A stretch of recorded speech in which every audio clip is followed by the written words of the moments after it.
Hello and welcome to Get in the Lab. My name is Meg Levoux. I'm really passionate about video. After 3 years of playing around, I finally got serious and started to really serve small business owners with their own video production. I've authored a bestseller and successfully funded it on Kickstarter. I speak about video on a regular basis, and I have a wonderful online community called The Lab Rats. When I'm not creating videos, I'm climbing, cooking, and loving. In season 5, I thought it was time to bring back interviews to the show. I have fun and candid conversations with business owners I admire and share that with the world. We all may be out there to make money, but we all crave to connect and inspire. This is Get in the Lab. Hello and welcome back to the lab. We are here in the studio once again. My guest today is Josh Trent from wellnessforce.com. He's a very dear friend of mine. We connected instantly when we met last year. And it's funny, it's kind of like an anniversary because we met during our during one of my first events. It was like a video branding event or whatever in this studio. And kind of coming back around the same time, summertime, is like, hey, I haven't been back here in like a year. So it was really cool. In this interview, in this chat, we just have a nice random candid conversation.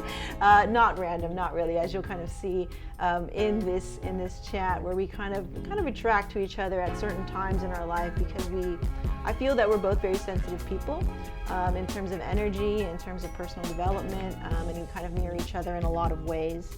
And it's just so awesome to be able to sit down with somebody in the space that you're in who speaks not only the business language that you're in, but the like personal development language that you're also interested in. So we talk about alignment, we talk about energy, talk about manifestation and law of attraction and all things like that.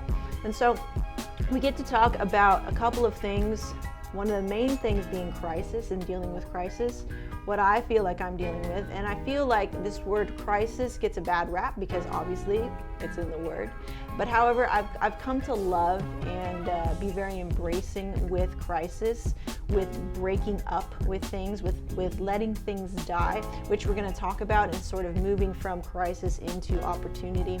And Josh really eloquently illustrates that with his words. I'm like all over the place because I'm still kind of like in crisis mode. I'm sorry, just deal with it. That's what happens when you want to make a change. Things start coming at you at like lightning speed, and you're just like, ah.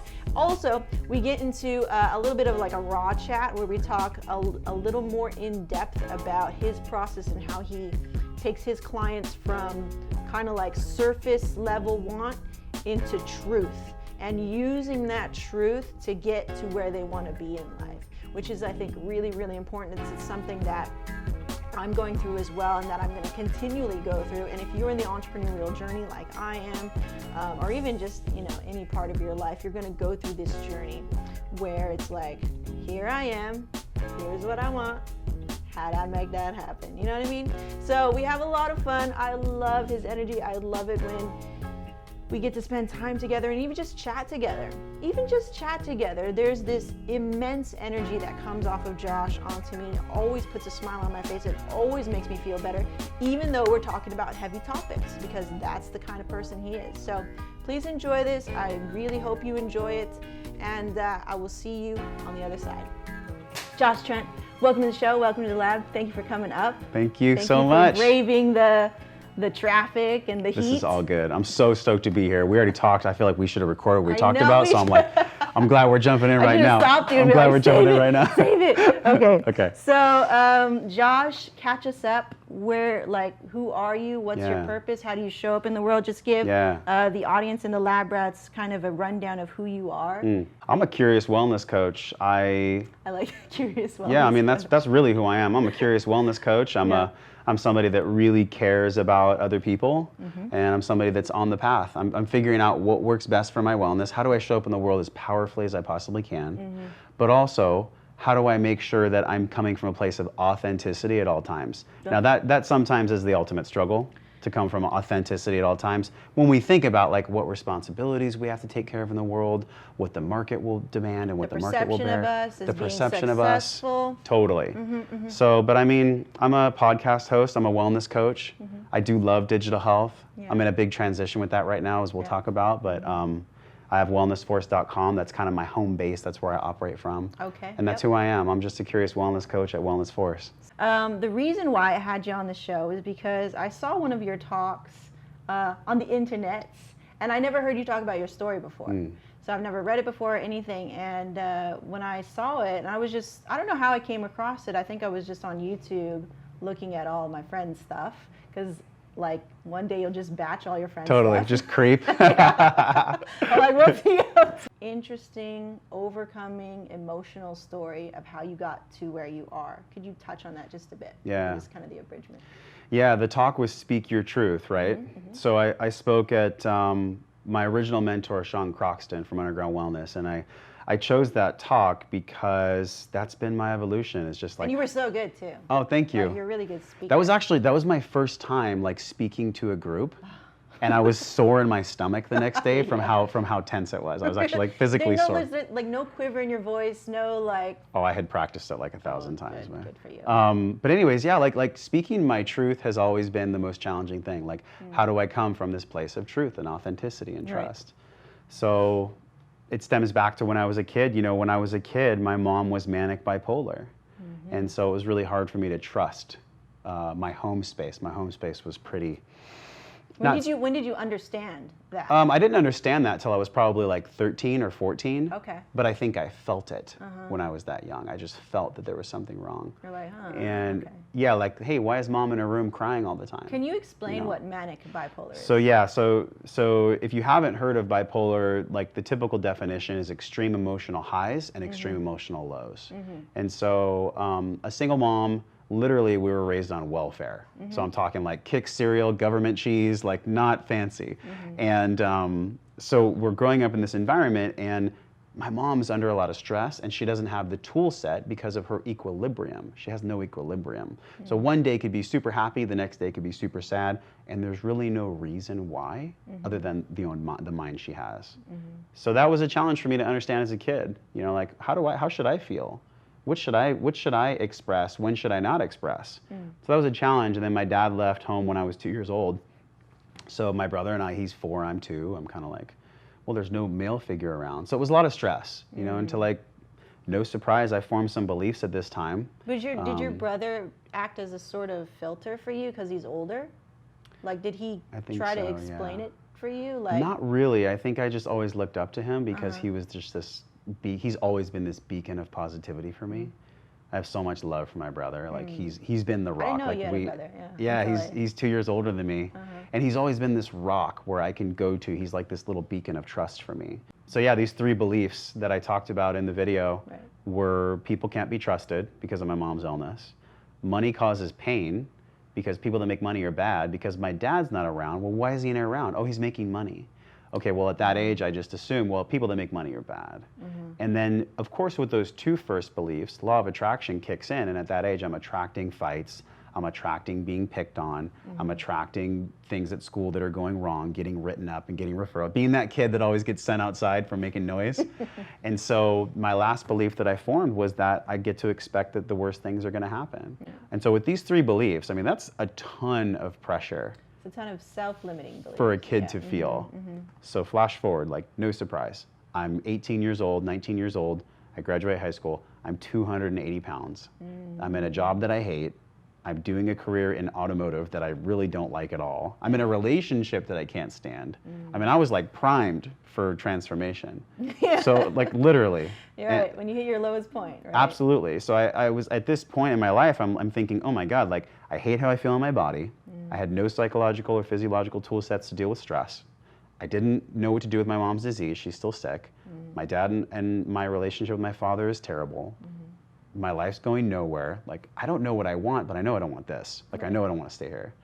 So I sold everything I owned, and I moved to Hawaii.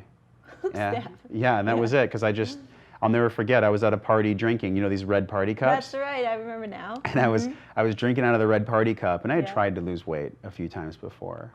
And I'm 22 years old, and I slammed the cup down, and I just ran home drunk. Because I just hated the way I felt. It was like this feeling where I was like, there's more to life than this. There's absolutely more to life than this.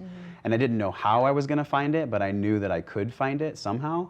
And so I pulled out the old computer, the Dell, and I was like typing, how do I change my life? Like, how do I be well? And then in Hawaii, I was lifting weights, and this manager came up to me at a gym, and he was like, hey, I've seen you working out, because I did high school athletics and I had lifted. And he said, you should think about being a personal trainer. And my response is, I was like, what's a trainer? I didn't even know what a trainer was. And then that was the ultimate mission for me to, once I discovered what training was, then I realized, oh my God, I can help other people do exactly what I'm doing, which is use this catalyzing healing power of fitness to transform, to become this better version. And that's what I did for 10 years. So I was in the trenches early, like 2004, training like alcoholics and strippers and just like craziness in Vegas.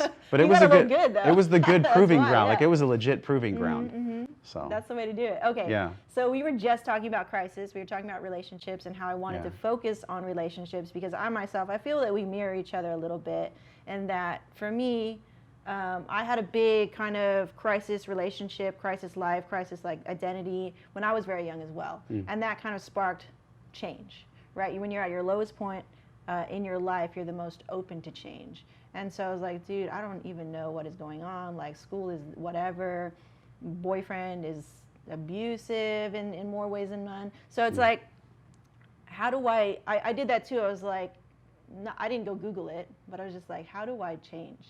How do I change this, right? You have this, finally you have this intention where you're not gonna tolerate or settle anymore for this situation that you're in.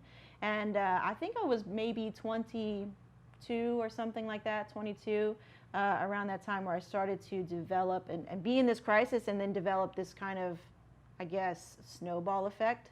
It's a very long snowball. It's still snowballing right now. I always feel, but at least I feel like it sparked from that. It sparked from this relationship crisis and relationship with myself.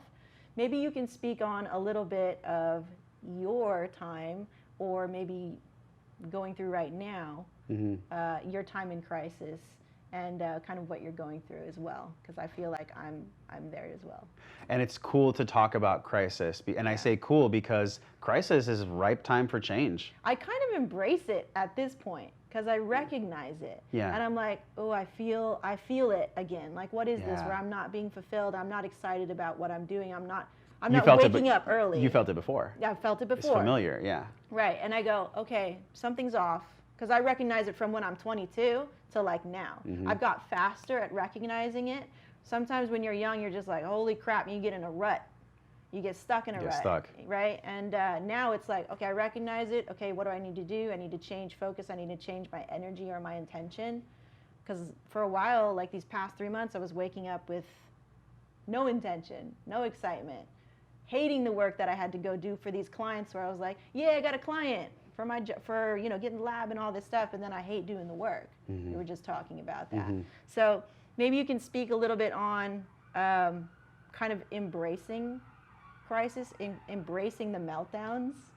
I call it, embracing the breakdowns, basically. Sure, loving your failures. I think what comes up for me is a couple of things. Number one, you explain, oh my gosh, what are people going to feel about me? What are people going to think about me? What does it look like? What does it look like on the outside? What's the perception now? And it's interesting because that is the exact fact that I think drives so many entrepreneurs. The fact that the ego of, well, I'm not in a corporate job, and I'm manifest destiny. I'm in control of my life. People perceive me as this successful entrepreneur. Right, but here's the thing: like, being an entrepreneur is not sexy at all. It's not glamorous. It's nights till 2 a.m. It's emails when you don't want to. It's taking care of client portfolios when you don't. It's not sexy.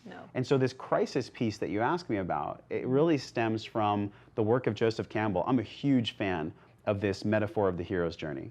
And it's separation, initiation, and return. And we all go through these cycles of torment, of struggle, but then there's always some type of little nugget, little victory that we get at the end. Can you break that down again? Yeah, so separation.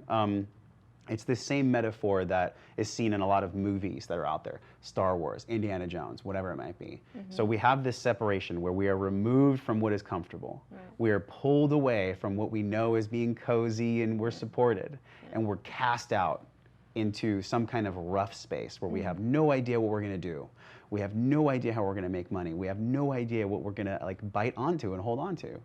And then we have this initiation process where we meet, I think Joseph Campbell calls it the dragon. And the dragon could be like, thou shalt do this, thou shalt not do that. It could be society's expectations where we have to act in a certain way, or unless you do what your parents say, then you won't be supported. So you get to this space where there's really no idea what you're going to do. But then in the process of being in that initiation space, you've been separated. Now you're in this initiation space where you're just like figuring it out for yourself. The pain, the struggle of figuring out like what you're going to do. How are you going to contribute to the world? How are you going to make money? How are you going to like be happy? All these things happen there. And then there's the return where you go back, you've experienced the separation and the initiation. You go back again. And then there's a time period where maybe you enjoy the fruits of that pain. You enjoy the fruits of that labor. But then that's going to end too, because there's another layer that's coming. There's another cycle of the hero's journey. There could be one huge hero's journey in our lives, or there could be many small ones. I think it's different for everybody. Some people have traumatic events, you know, death in the family, losing a limb. Like that's an insane hero's journey. But this crisis piece, the crisis piece is, they talk about this in the film. Called Finding Joe, which everyone gets to go watch. We'll link it up, okay. For people that love personal development, this is an awesome catalyst. And he talks about, one of the mentors, the Chinese symbol for crisis is danger and opportunity. And so within the danger comes this opportunity for us to grow. And like, that's where I'm at. That's where I'm at right now in 2016. That's where I'm at.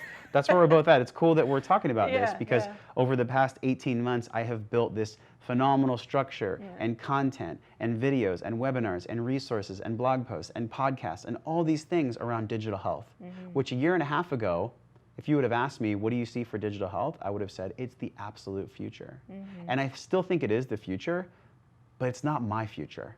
It's not something that I want to label myself as anymore, because as I've gone through the creation process, the separation from being a trainer shoulder to shoulder in a gym, to going to corporate America, to selling software for 2 years, to hating how I was feeling in my body, to becoming an entrepreneur, like all these little hero's journeys, you know, stacked one after the other.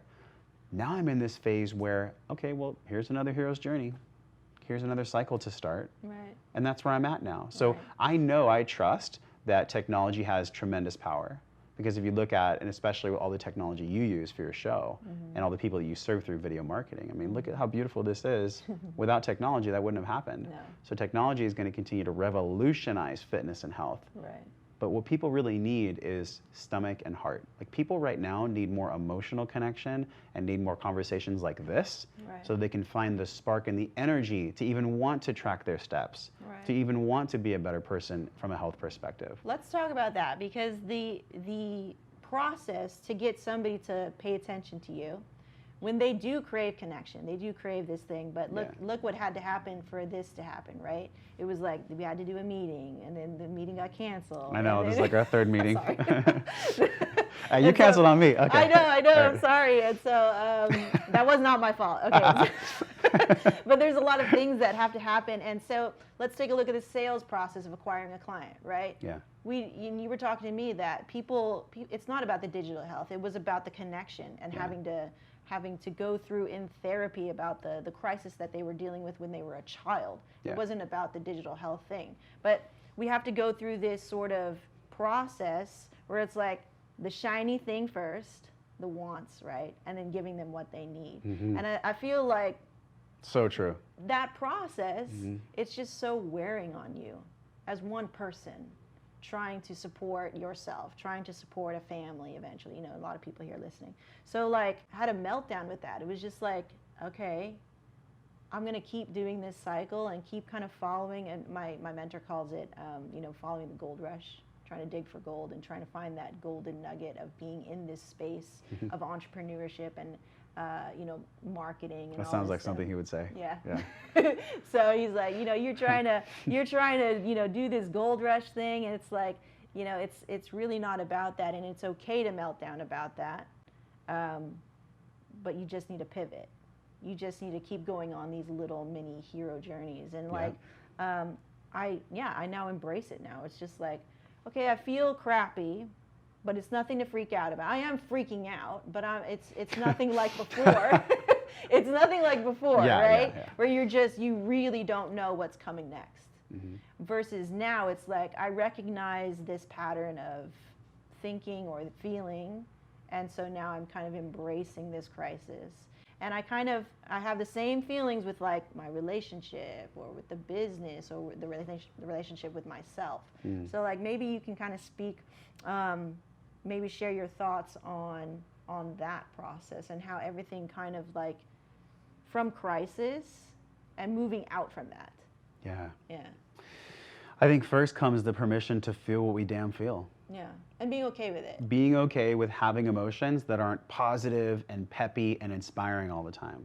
Because what I see a lot of people get caught up in, not just in the entrepreneurial space, in all spaces, especially in fitness, where if you're not like open and laughing and free and posting inspirational quotes and all these things, then you're not successful. And that is such bullshit. I get tired of it, man. Yeah, it's such bullshit because the real journey happens when everything you know gets stripped away.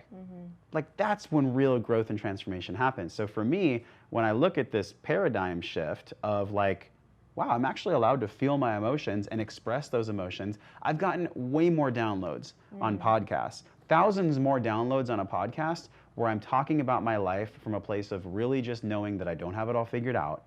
Way more than a show about unpacking the metabolism from an expert. Way more. And it's because people resonate with that more. People are hungry for truth. People want to know about other struggles so that they can pull a little gold nugget for their own. Like that's what this process is all about. And I think really like what has transpired in me is I've been trying to learn like what the market will bear, going back to your question. And I've also been trying to be authentically me and figure out how do I make Wellness Force the most of service it can be to the market. But there's this duality that we function in, and the market will bear certain things. The market wants certain things depending on a lot of factors. Media, influence, what a movie star drinks or wears, whatever. And then on the other side, for me, the challenge has been, how do I still create something that I think will help people, but will it also fit the market demand? And that's been the struggle for me. So I've come to this realization that in my business, it has really not that much to do with the tech. And it has 10 times more to do with me being open and vulnerable and real and speaking from that place and then designing coaching around that. So let's talk about relationships now. Oh. Okay.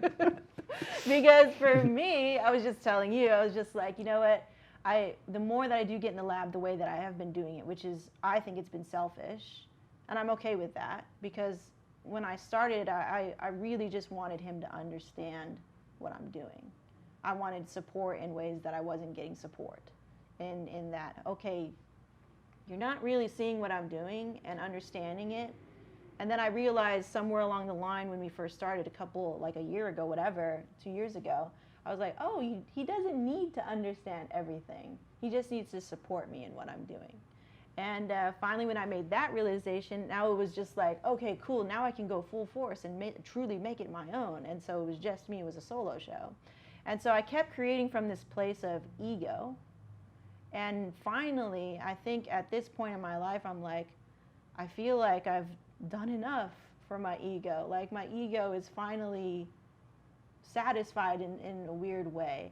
And the more that I keep following this sort of intention, it keeps driving a rift in between my husband and I and the life that we want to run together, right? And I keep sort of forgetting that when I come back into this space, and I forget that it's not just me. And so maybe you can speak a little bit on, I know that you hit me up, you called me up, and we were talking about relationships. We were talking about you being in a crisis of relationships, a breakup was on the rise or whatever, and you can speak about that if you want to. But I always feel that I'm always on the cusp of that. It's like I keep breaking up with him when I do this. I keep breaking up like this, and it's like that realization, I was like, man, I need to stop breaking up with my partner in life, and we need to start being a team. So that's been the major shift in how I approach what I'm doing and what my purpose is. Maybe you can speak on that and how your relationships has affect you moving forward. Yeah, so I mean, being an entrepreneur cost me my relationship. That's the real deal. And I think it was going to go that way eventually, just because we had different love languages. It's interesting. I still care and love for her very much. I just know in my heart of hearts that we're not the right fit. And I think she does too. So what happened was she was the kind of person that needed more time, more quality time. And for a lot of entrepreneurs or just creators in general, people that creating takes time, yo. Yeah. It takes time. Takes all day. It takes all day. It might take all night. Oh, and on the weekend, you're going to work on the weekend too. Yep. Oh, you want to go to the pool? No. So these things take time. And so in the past 3 months of our relationship, I was really driving the podcast. I was really pushing the coaching program. And I was getting traction. And the best thing you can ever do when you're an entrepreneur or creator is when you're getting traction, go faster. Yep. Because you're finally getting traction. Okay. And so it was hard for her to understand that. It was hard for her to understand that. And it's because the mindset of an entrepreneur, the mindset of a creator is that they don't have a choice. They must create. It must come out of them. Like they couldn't they couldn't sleep at night if it wasn't coming out. They'd have to be putting it out. It's one of those things where you just have to do it. And I had to do it. And so it cost me the relationship because, and actually in a way I look at it as being a really awesome gift. Because if I wasn't an entrepreneur and I wasn't creating, I would have probably gone that way eventually. So being an entrepreneur in that relationship cost me the relationship, but I think it also saved me a lot of time. Right. Because whoever I'm going to be with in the future has to respect that that's just a part of me. Right. And so when I look at your paradigm and I see a marriage, which is a lot more of a serious commitment than just a boyfriend and a girlfriend. Like a marriage is a bond, it's a partnership, it's like cemented in. So there gets to be a lot of respect that goes to that agreement as well. Right. Because when you enter in that kind of a partnership, it's not just about the creator anymore, it's about what are we creating? What are we creating together?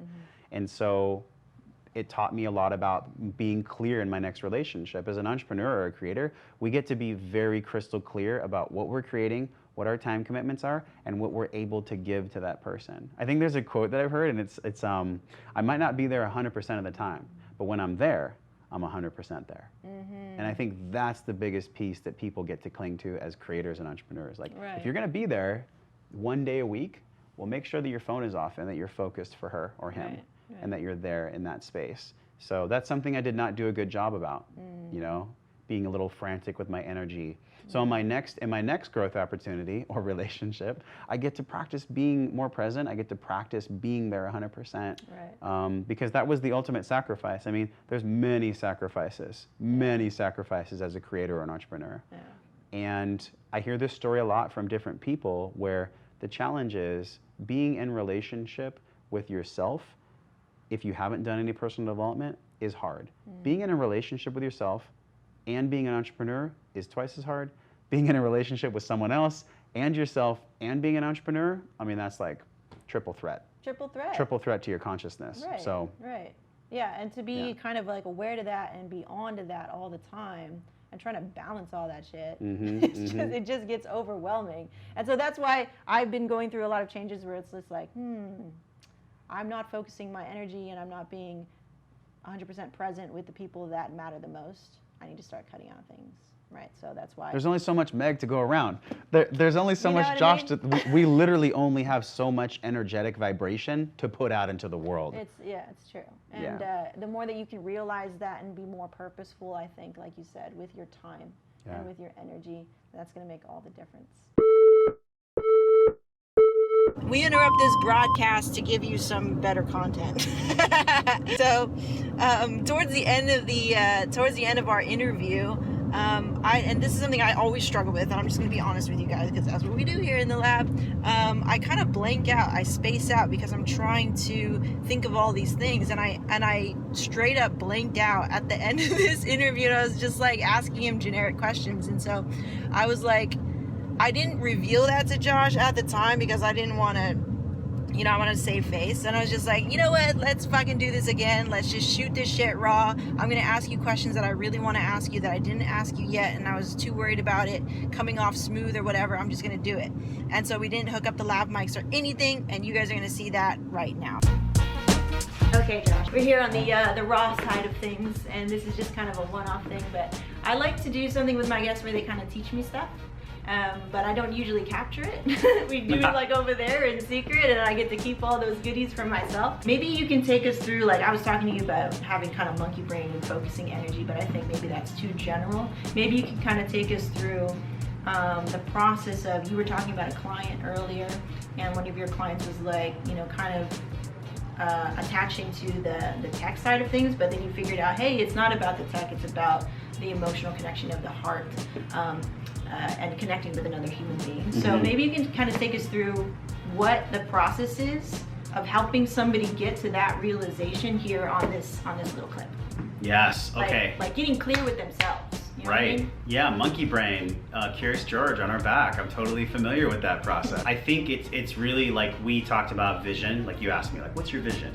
That's got to be a big thing. If we're clear on our vision and we're clear on our purpose, that can be something we always go back to. Some people don't even have that, right? They're Right. just like, I don't know.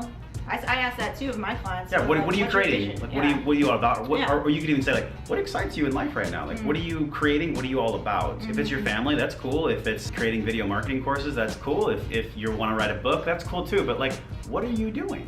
Say I have a lot of things, and Yeah. I'm like, dude, I'm interested in everything, or my product is for everybody. Like, how do you help people rein it in, like really, really be honest with themselves, like maybe painfully honest? To me, it's always kind of painful to be honest, but then I always go there because I know through honesty and through truth, I'm going to get to a better spot. But that's just because I've practiced. What if somebody doesn't have any practice? Well, if someone has no practice, then they get to be in a space with a coach or with somebody else that does. Period. Okay. Because they're So going to seek out a coach. Yes, seek out a coach, absolutely. I mean, action steps, seek out a coach. Or seek out somebody who might not be a coach in life, but it's somebody who you love what they've created. You look at their life and you're like, wow, this person's very clear. They can articulate who they are and their way of beings I like, and I love their relation. Whatever, we all want to reach out to people that we want kind of what they have.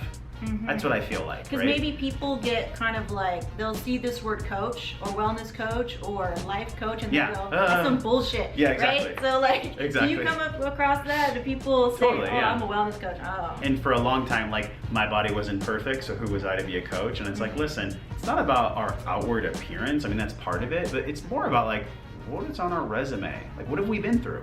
What experience do we have quieting the monkey brain? What experience do we have creating something that we're committed to? Those are the things that are important. So seek out people in your life like that, and then when you're with that person, hopefully the dialogue goes something like this. Okay, let's figure out what you want to do, and let's go 5 whys deep. 5 whys deep. 5 whys deep. Because, oh, I want to help people. Here's a good example. I want to help people. What was that? Oh, well, what? They're helping people. Well, I want to help people because I know what it's like to not have been helped, and I have empathy for those people. Okay, why is empathy so important? Second why, we're going to go super low. Why is empathy so important? Empathy is important because without empathy, we don't have real relationships. Empathy is part of our reptilian brain. It was put in there by biology. It's millions of years old. Empathy is actually how we survive, so empathy is very important. Well, why is empathy so important? Why is survival important? Well, because this experience on Earth, no one really knows why the hell we're here. And so I think that there's some cool meaning in creating a why that's connected to empathy, right? And it could be in many different subjects. Okay, let's go one more deeper why. We're going there, man. So now that we know it's part of survival, and now that we know it's like what this person is into because they're trying to connect with that little reptilian brain piece, why is it important to that person? Like, why is it important to you? Then it's going to connect to that person's unique story about like what they've gone through. What did they overcome? How does the third layer of their why connect to their story? Connect to like why the hell they're doing what they're doing in the first place. And so without going down this questioning line, and then of course the last why of 5 would be, what do you want to do and why? So now that we know like what everything you've gone down as far as like the 5 whys deep, what are you going to create? What are you committed to creating, and why are you committed to creating it? Love it. When people are not, say, I know that when people, you ask these questions of your clients, right? And I know some people will kind of tell you an answer that you maybe want to hear, right? So how do you get them to that truth where it's like, yeah, how do you create that opportunity for them to be honest with themselves? It's like, you can't just be like, tell me the truth, I know you're lying, you know, because you can feel it. Totally, right? you know when someone's feel it. bullshitting you. Yeah, you know when someone's bullshitting you, and you're like, dude, the answer's right here. Yes, okay, so it starts with the questioner or the coach or the person who's trying to get to depth. It starts with their way of being. If I'm being if people feel like I'm trustworthy and I'm really focused on, my phone is off, I'm not thinking about the next client. I'm not thinking about the rest of my day. I'm just like right here. I'm just like with you and we're connected. People can feel that. Energy doesn't lie. Yeah. Words might lie, energy doesn't lie. Yeah. And so when you're with somebody and you're trying to get depth out of that person, you have to be trust. You have to be in that moment with them. No distraction. And then secondly, it's asking the right questions, building the right rapport, which sometimes can take time. Yeah. I mean, it took me 2 months to get really deep with someone. But I knew it would take that long. And what happens is, if you try to get in there too deep with people that have built up structures and walls around, then they're gonna know you wanna get deep. They're not gonna have trust in you yet. And they're gonna get scared. Now they're never gonna trust you because you push too hard. It's like a date, it's like dating. It's like dating. I mean, coaching and helping people and learning, it's like dating. So, and then the last piece is asking the right questions, asking questions that open them up. And when I say open them up, I mean, hey, Janice, let's just say. Like trigger questions? Trigger questions. Okay. Trigger questions, but open-ended and questions that open people up. Here's an example. You're having a conversation with somebody and you've built rapport with them. You bring up something from their past that they've told you that is like that was already a little bit intimate for them, and you say, listen, Janice, remember when you told me about how when you were 5 years old that your sister and you fought and you knew at that moment that you like weren't enough? Well, what you're showing up to me today is, and the way that you haven't worked out this week and the way that like things are happening in your life, can you see the association between you probably not feeling like you're enough right now and you feeling like you're not enough when you're 5? And just be quiet. You're like a therapist straight up though. And just let people talk. But you're like a certified coach too, aren't you? I'm a certified coach, but I'm definitely not a therapist. Oh, okay. Yeah. I'm a certified coach. Like I've done behavior change specialization through NASM, but nothing like what therapists or psychologists go through. But you know what's interesting? There's like so much straight up crossover between coaching and training and any kind of healing modality. There's going to be crossover from what psychologists. I love it. And we're all, look, I mean, just because these people have degrees in the wall, no offense to them, they've done an incredible amount of work to get there, and they're probably highly skilled at asking the right questions at the right time. But you don't have to go to a psychologist to get transformation and change. You don't have to go to them. They're tools. Oh, let's talk about that. So how do you find your favorite mentors? Mine just kind of like come into my life, I feel. Through like whatever I put out there. Yeah, you know how I find my mentors? I am open to the growth that I want to receive. And I'm doing my work, where I'm doing my development, I'm in my men's groups, I'm doing my Google research, I'm reading my books. And then in the process of that, I come across people that are just crushing it. Like people that are just like killing it in all facets, and they're vibrating on such a crazy level that I'm like, wow, I want what they have. Remember we talked about that earlier? Yeah. And then I just reach out to them and I say, hey, listen, I love your work. Here's the impact it's made on my life. Can I share your message on my podcast? Done. And that starts a relationship, because I'm going to them with a genuine intention of just sharing what they do. Yep. And you have all this stuff in the back end. I'm not trying to get anything from them. What happens with mentors is they people that are really killing it have people that reach out to them all the time.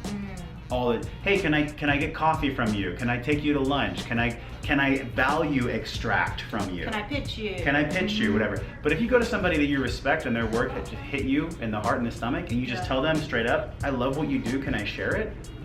How could they possibly say no? How could they possibly say no? I mean, you're not looking to get anything from that besides just honoring their message. Love it. So, well, thank you, Josh, for being here. I hope you guys enjoyed this little one-off raw conversation with Josh. We'll put all of the links and the stuff that he talked about. It was a lot of stuff in the description, and we'll see you next time here in the lab. Thank you.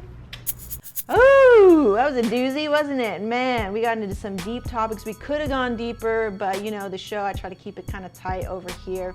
And I'm sorry, I was all over the place with this episode, but Josh was really receptive of that, so it was good. We had a lot of fun. We spoke our truths. And as always, a little bit of like one-on-one coaching and therapy for just each other and helping each other out. And man, when I think about all of the crap that I've been through with getting the lab and building this thing, and kind of now we're rounding it out and we're coming close to the season finale of this show, I'm just all the more amazed every single time with the people in this space.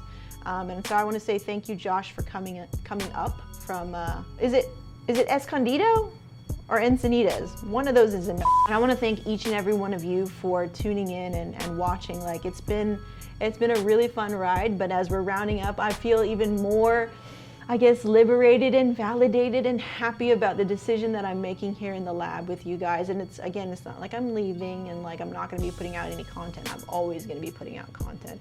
I'm always going to be here for you. It's just going to be in my way again, you know, just kind of coming back to alignment with my own, I guess, authenticity, like Josh said, and trying to be authentic and show up genuine in the world. And the only person that can make that happen is you. And so you have to be incredibly, brutally honest with yourself. And I don't know, I hear this shit all the time where it's like, be honest with yourself, authentic. And do we really know what that means? I don't know, I'm trying my best. You guys are here to kind of help me keep accountable to what I say and who I am. And so I thank you for that. And I'm just going to be doing my job and trying to do my best as well over here. So good things, guys. You can find all the show notes in the description below. Please subscribe, like this video up, share it with anybody who might appreciate it. Please check out Josh Trent's links also in the description. Wonderful man. Thank you so much. Can't say enough. Much love. Love it. Good things, guys. And thank you for being here. I appreciate it. And we'll see you next time here in the lab for the final show with Jay Wong. So I saved Jay for last because he really made an impact on me. So I'm saving that for the season finale, and I'll see you in that next show. Good things, guys. Peace out. Signing off. Getting out of here. Getting some lunch with Kevin. We'll see you next time.